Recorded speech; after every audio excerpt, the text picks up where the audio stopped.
Mr. Kobach later sent an email to you on July 14th, writing that the lack of the citizenship question, quote, leads to the problem that aliens who do not actually reside in the United States are still counted for congressional apportionment services. Of course, they do reside in the United States. They reside in my district. They're my constituents. But he then wrote, quote, it is essential that one simple question be added to the upcoming 2020 census. It's all there in black and white. Kobach is clear about his reason for adding the citizenship question in his correspondence to you. And it has nothing to do with the DOJ. It has nothing to do with the Voting Rights Act.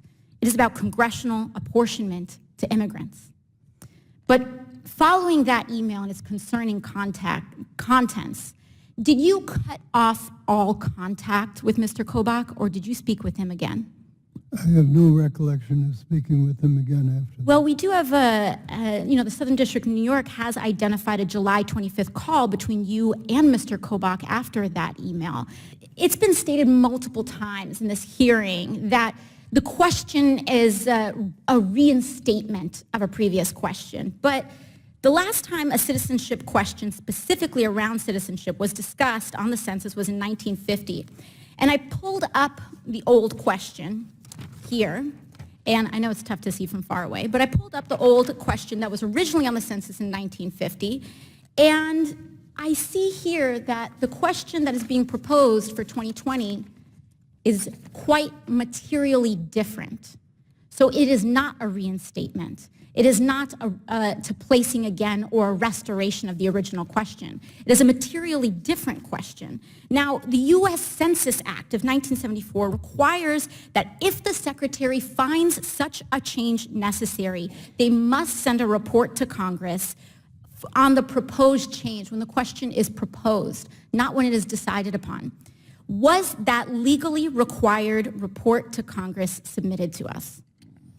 I can't respond to your question about the two documents you held up unless you show them to me.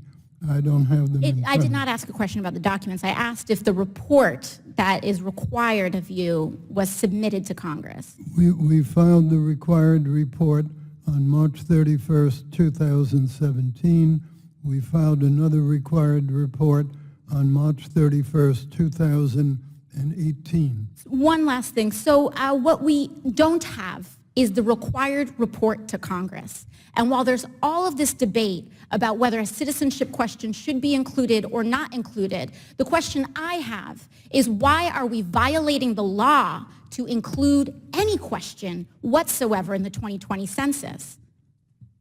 I believe she's out of time, Chairman. But you, please do answer the question. I don't have any need to respond, sir. You don't have a need to respond? I have no need to respond. Okay, well, I'm asking. Could you answer that question, please?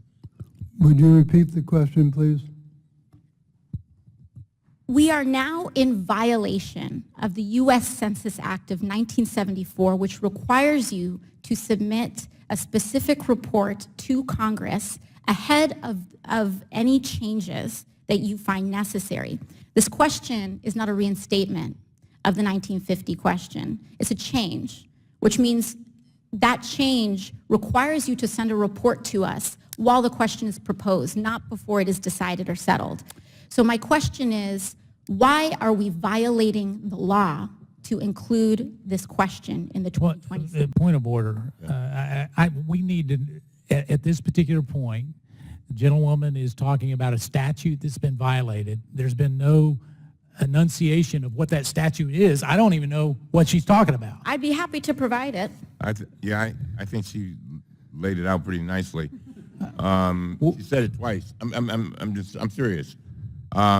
Give him. But in previous testimony, Mr. Chairman, he said that they've submitted reports and there are 3 reports required. They submitted the first one and the second one, but not the third one that is required to Congress.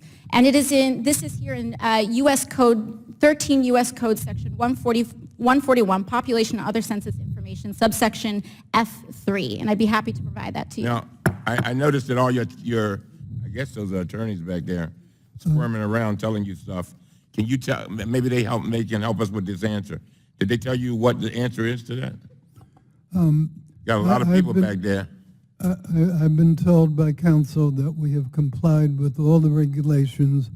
I will take up with counsel the suggestions that have been made by the congressperson, and we will get back in due course on the record. As a follow-up on that question, can you give me that in writing, the fact that you complied with the law? And Mr. Chair, I'd also like to note that according to our committee staff, there is not compliance with F3. Well, he's going to give me, he said he did, so he's going to give me a statement. He's still sworn. He's going to give me a statement saying he did. So I'm looking forward to that statement. If you're wondering why Republicans attack Alexandria Ocasio-Cortez like their political lives depend on it, it's because their political lives depend on it. Because of her strategic line of questioning, AOC was able to get Trump's Commerce Secretary Wilbur Ross into some really troubled water. First, under sworn testimony, Ross said that the White House has satisfied all legal requirements to include a citizenship question on the 2020 census. While Ross's proof that he submitted all legally required documents obviously remains to be seen, it's unlikely that AOC's entire line of questioning was predicated on a clerical error on her part. So if you're legal counsel for the White House, you're really hoping that the statement, "we've complied with all the regulations," is accurate. Because if the last few months have shown us anything, it's that federal officials aren't super keen on people lying to Congress anymore. And beyond that, she caught Ross in another lie when he said that he added the citizenship question because of a Department of Justice request that the question be added, and that he was simply satisfying their request. But a trove of documents, including memos, emails, and phone calls, which AOC alluded to,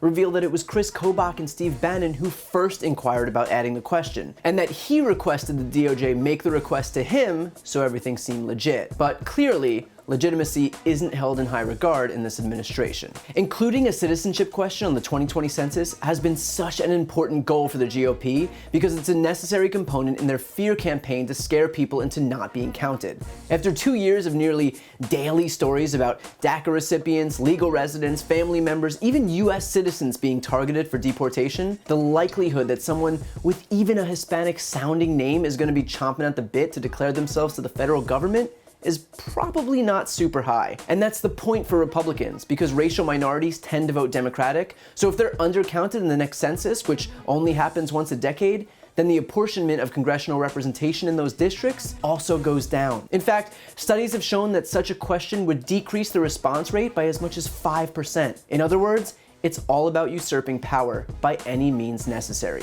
And look, I get why Wilbur Ross and the White House thought they'd get away with this. They've been operating without any congressional oversight for the last 2 years. You think previous Republican oversight chairman Jason Chaffetz or Trey Gowdy were gonna push back on their own party's power grab? We would be waiting for so long, Wilbur Ross might actually seem young. So now we wait to see whether the White House can provide any corroborating evidence to support Ross's tenuous claims, or if we've just witnessed yet again a Trump administration official lie to Congress.